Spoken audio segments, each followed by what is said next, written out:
breaking free from the fear of confrontation. Hey everyone, welcome back to the channel. Today we're diving into something deep, something that might hit a little too close to home. Have you ever caught yourself thinking, "It's not worth the fight. Just let it go.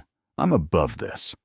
How many times have you bitten your tongue, swallowed the words you wanted to say, or choked back the frustration just to keep the peace? If that sounds familiar, I'm going to tell you something that might sting. Every time you do that, you're betraying yourself.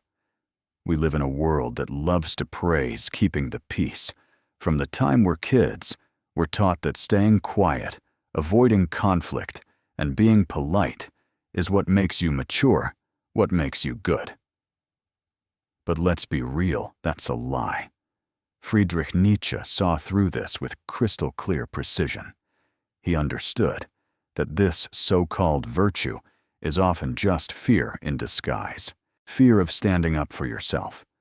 Fear of losing someone's approval. Fear of being labeled as difficult or selfish. And as long as you keep avoiding conflict to please others, you're swallowing your own anger, letting it fester inside you. Nietzsche called this the slave morality, a set of values born out of powerlessness, resentment, and the inability to act. It's not about being noble, it's about survival for those who feel they can't fight back. The worst part, this mindset has become the default. You think you're being kind when you stay silent, but you're actually letting yourself be walked over. So let's pause for a second. How many times have you let an injustice slide just to avoid rocking the boat? How many times have you stayed quiet when you knew you needed to speak up? How many times have you eaten disrespect, humiliation, or unfair treatment, all in the name of harmony? I'm not saying you should go picking fights with everyone. This isn't about being reckless or aggressive. It's about reclaiming your right to exist with dignity. If you don't learn to face conflict, it'll eat you alive from the inside. That resentment you're bottling up, it's building, and one day it'll either explode in a way you regret or drag you down into apathy, where you convince yourself that being good means being harmless. But Nietzsche offers a way out, a philosophy that shows how conflict, far from being your enemy, can be your path to freedom. In this video, we're going deep into Nietzsche's ideas about the fear of confrontation. You'll see how this slave morality is still shaping your life today, and most importantly, how you can break free from it. Are you ready for some hard truths? Stick with me until the end, because what you're about to learn could change the way you see yourself and the world forever. Let's start by digging into why you're so afraid of conflict. It's not just about your personal experiences. It goes way deeper into the roots of human morality. Nietzsche, in his book On the Genealogy of Morals, lays it out with brutal clarity. The values you think of as good today didn't come from some pure, noble place. They came from weakness, resentment, and the need for the powerless to protect themselves against the strong. Picture this: a time when strength ruled. Warriors, noblemen didn't apologize for their power. They lived boldly, setting boundaries, asserting their will. Their morality was active, vibrant good, meant strength, courage, pride, and self-sufficiency. But not everyone could play that game. The weak, the ones who couldn't compete, had to find another way to survive. So they flipped the script. They created a new morality, one that turned strength into something bad and weakness into something good. Suddenly, submission, humility, and obedience weren't just necessities, they were virtues. Nietzsche calls this the slave morality, a system built not on thriving, but on denying life itself. You might think this is ancient history, but it's not. This morality is woven into the fabric of our lives. It's in the lessons you were taught as a kid. Don't argue. Be nice. Don't make a scene. From a young age, you were trained to see confrontation as wrong and submission as right.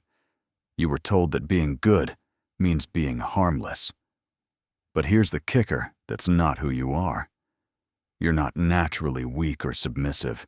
You were taught to believe that standing up for yourself is bad.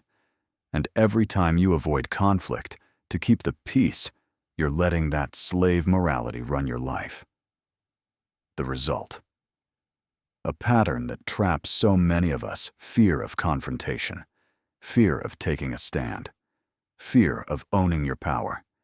You tell yourself you're being mature by staying quiet, but deep down, you know it's fear holding you back. And the more you run from conflict, the stronger that fear grows. But here's the thing: it doesn't just stop there. That anger you're suppressing, it doesn't vanish. It festers. It turns into something darker, something that poisons you from the inside out. And that's what we're going to talk about next. So, if this is hitting home, hit that subscribe button and join the journey. We're just getting started, and in the next part, we'll dive into how resentment fuels this cycle of passivity and how it's quietly undermining your life. Stay with me, this is going to get real. Next, the poison of resentment and the will to power. Welcome back, everyone. If you're still here, you're ready to dig deeper into something that might be quietly eating away at you. In part 1, we talked about how the slave morality, this idea from Nietzsche, shapes our fear of confrontation, convincing us that staying silent is somehow noble. But there's a hidden cost to that silence, and it's called resentment. Today we're going to unpack how this emotion festers inside you, why it's so dangerous, and how Nietzsche's concept of the will to power offers a way to break free. Let's dive in. Nietzsche was a master at peeling back the layers of the human psyche. And in On the Genealogy of Morals, he gets to the heart of resentment.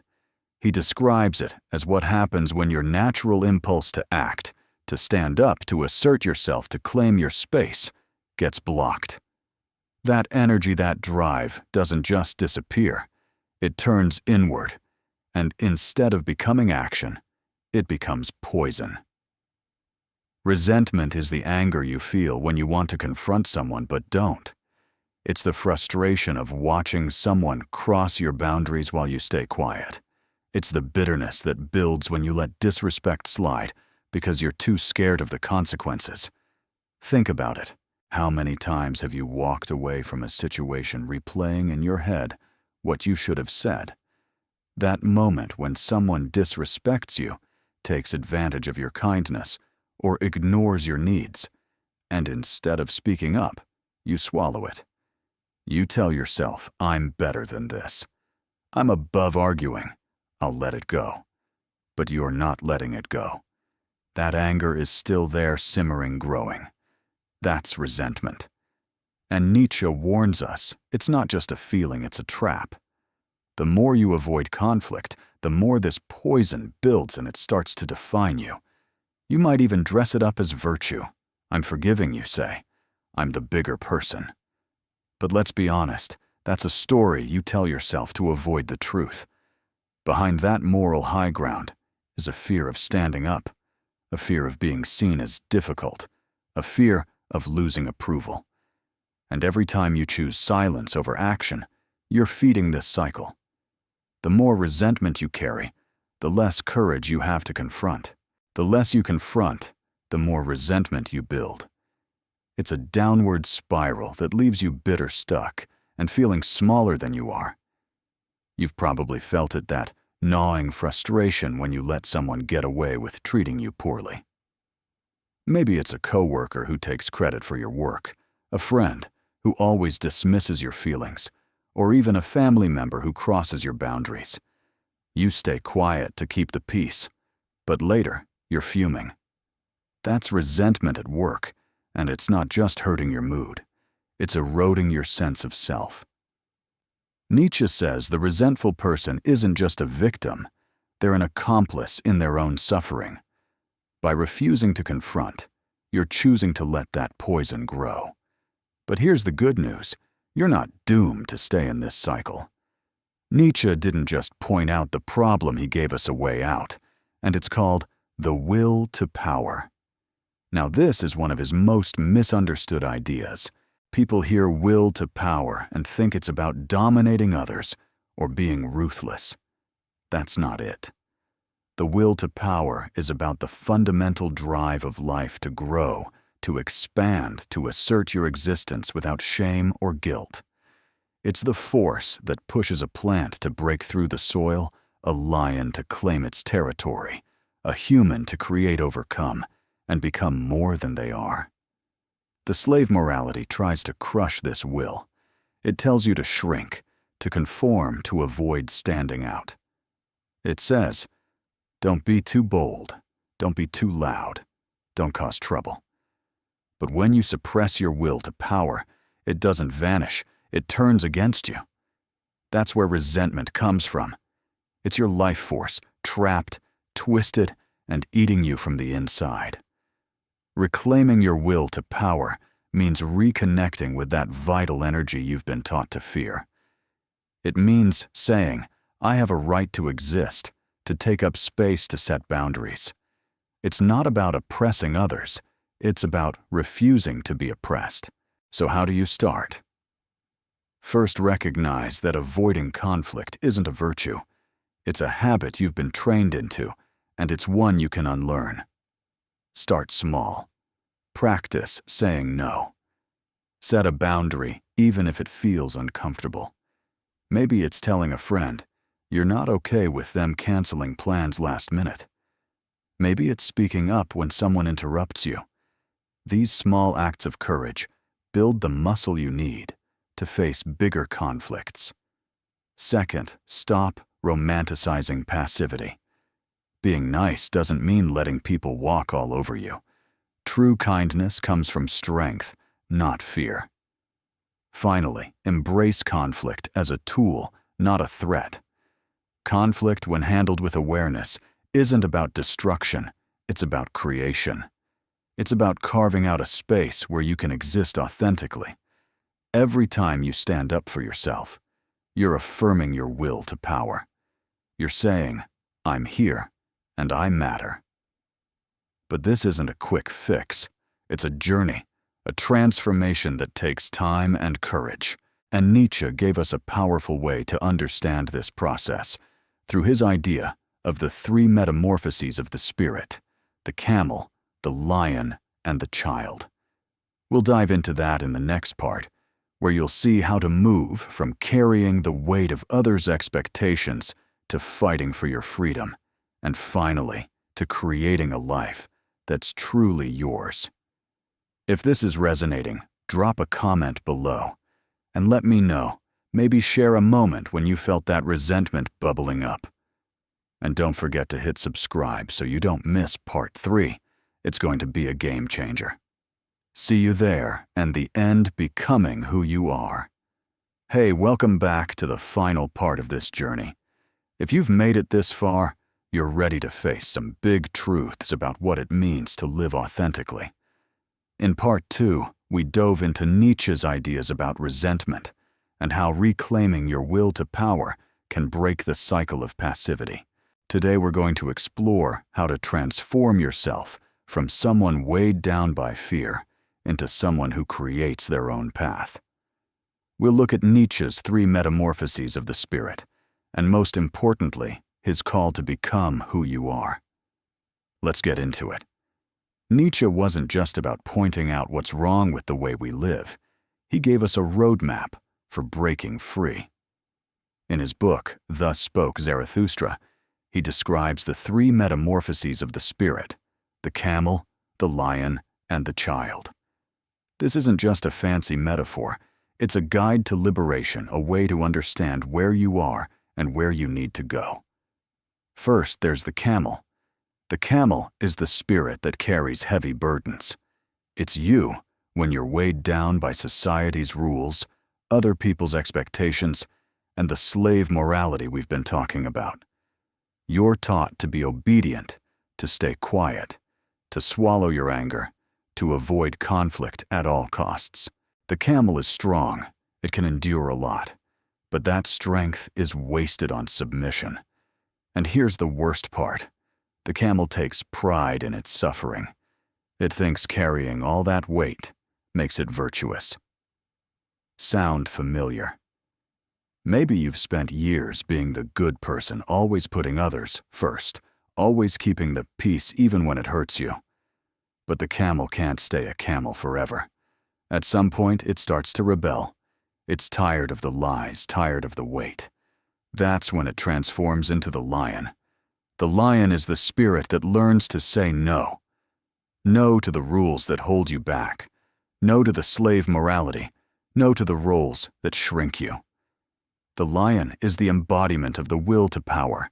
It's fierce, it's bold, and it's ready to fight for its freedom. But the lion isn't just about destruction. It's fighting for something bigger, a space where you can exist as you truly are. To claim that space, the lion has to face a terrifying enemy, the dragon called Thou Shalt. This dragon is covered in scales, and each one has a commandment. Thou shalt be meek, thou shalt be silent, thou shalt avoid conflict. These are the voices of your upbringing, your culture, the people who told you to stay small. Facing this dragon isn't easy. It means dealing with disapproval, criticism, maybe even rejection. It means feeling the guilt you've been taught to carry for standing up for yourself. But this fight is non-negotiable. Only by saying a clear, conscious no can you break free from the chains of submission. And then comes the final stage, the child. The child is the spirit reborn, free from the camel's burdens and the lion's battles. The child doesn't just react to the world it creates.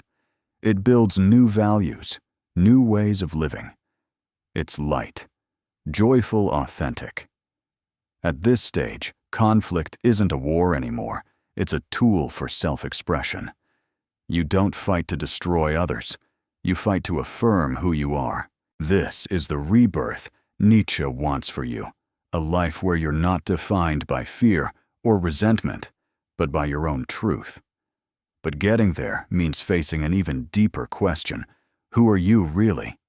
In Ecce Homo, Nietzsche challenges us with the phrase, become who you are. It sounds simple, but it's one of the hardest things you'll ever do. Most of us spend our lives living for others, trying to please our parents, our friends, our bosses, or even strangers on the internet.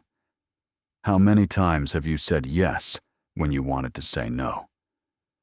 How many times have you chosen the safe path, the one that kept everyone happy? Even if it wasn't what you wanted, Nietzsche says, this is the ultimate betrayal, not of others, but of yourself. Every time you suppress your truth to avoid conflict, you're chipping away at your identity. You're becoming less of who you are. Conflict isn't just a hassle, it's where you discover yourself. It's in those moments of standing up, setting boundaries, and speaking your truth that you figure out what you value, what you believe, what you're willing to fight for. Without conflict, there's no growth. Without growth, there's no authenticity. And without authenticity, you're just playing a role in someone else's story. Becoming who you are is a fight against the fear of conflict, but it's also a fight against conformity. There's no one-size-fits-all path here. You have to create your own values, your own way of living. That's scary because it means stepping away from the safety of the crowd. You might lose approval. You might feel alone. But in return, you gain something priceless, a life that feels true to you. And here's the final truth we need to face. Your silence isn't neutral. Every time you stay quiet in the face of disrespect, injustice, or abuse, you're not just avoiding conflict, you're enabling it. You're telling the world it's okay to treat you this way. You're letting patterns of domination and unfairness continue not just in your life, but in the world around you. Nietzsche saw this clearly. A life built on fear doesn't lead to peace. It leads to a slow death of the spirit. So the next time you feel the urge to stay silent, ask yourself, am I being wise or am I being afraid? That question could change everything. Courage isn't about being fearless. It's about acting even when you're scared. Conflict, when it's necessary, is where you show the world you have a backbone, that you have values, that you're not here to be walked over. You weren't meant to stay a camel carrying everyone else's burdens. You have the lion's strength to fight for your freedom and the child's creativity to build a life that's yours. But it starts with a choice to stop staying silent, to face the conflicts that matter, to become who you are. So I want you to take a moment right now. Drop a comment below and write, "I choose to no longer remain silent." Putting it into words is the first step to making it real. If this video hit home, check out my ebook, Beyond the Shadow. It's packed with tools to dive deeper into ideas like these and understand yourself better. The link's in the pinned comment. And don't stop here. The next video is just as powerful, so hit subscribe and keep this journey going. I'll see you in the next one.